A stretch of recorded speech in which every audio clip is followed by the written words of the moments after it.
So this morning I'm in a beautiful rice field just out of the city of Lampang. Sunrise is coming up on the left hand side of the video here. We've got quite a bit of fog around, very low lying cloud, and this is the worst time to be blowing out your highlights. To keep a very good eye on my metering on the Z6ii to make sure that I don't blow the highlights, because the light is very even. And although I'd like a little bit more light in the foreground, I don't want to blow out this beautiful sky. I am traveling very light on this trip to Thailand. All I have with me is a polarizer and a 2 to 7 stop variable ND filter. This morning I'm not using any filters at all. I can see on my Z6ii on the rear screen I've just gotten a really nice photo. This is what the JPEG looks like straight off the camera. The photo was taken at 1/4 of a second, f/16 ISO 100.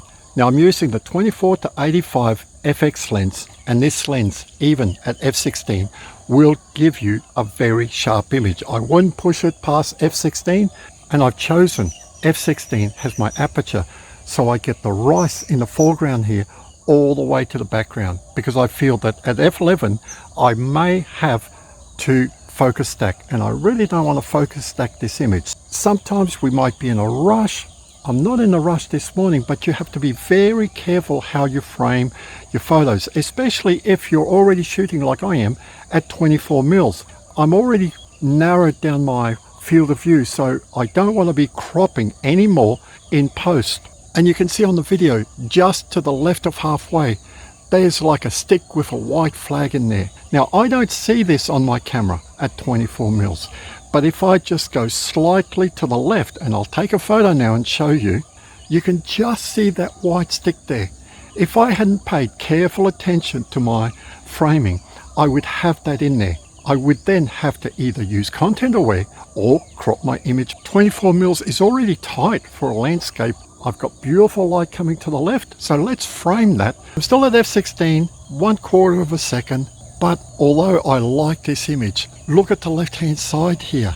There's all this clutter at 24 mils, and I'm missing the nice colors, and I can see there's some palms in the background, and this is the beauty about having a zoom lens, that I can go from 24 to 85 is very good. If I could have like 16 to 85, I'd even be happier, but I'm using what I've got, so I make the most of it. But I'm going to zoom into these palms here, because the light in the sky here is really going to be exemplified. I'm going to be able to boost that light. You can see on the video here, look, we've got that sort of pinkish glow.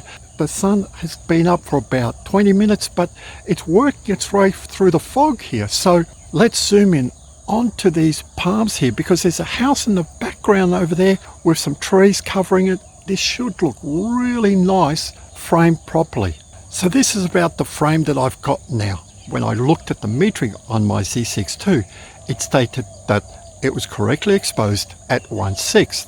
But when I looked at the highlights indicator, it showed that I wasn't blowing my highlights at all. So I kept increasing, but just 1/3 of a stop, until I blew my highlights a little bit. Then I just came back. So this is 1/6 of a second, and the camera said that the metering was perfect. But you can see it's still a bit dark. Now, look at that, 1/3 of a second, and the highlights are not blowing.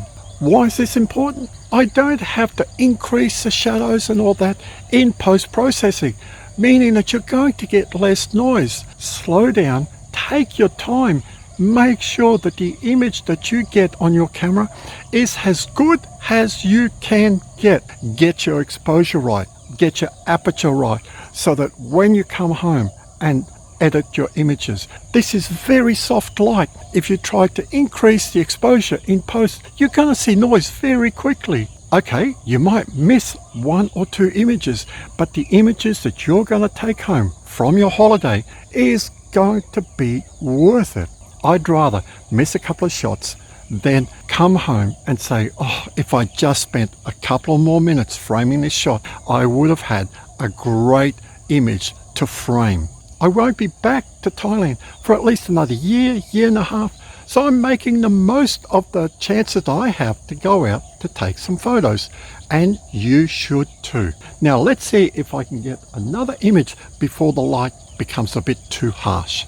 1/3 of the GDP, the amount of money that Thailand makes, is from tourism, and especially after the pandemic, the locals have realized that they've got to up their game, and they've got to make places for people to come and take photos. And a lot of people, whether we like it or not, as photographers, they like taking selfies on holiday. So look at this place. They've made a couple of selfie spots. This is like a fake hut. The person just stands right beside the window, they take a photo, and if you don't realize where they framed this little hut is right in front of that big tree we took. When a person takes a selfie, they've got that tree in the background, because people share photos on social media. They see photos, they go, oh, I've got to come here and take photos. What have I done here? I have framed my image just like this. Let's take a photo.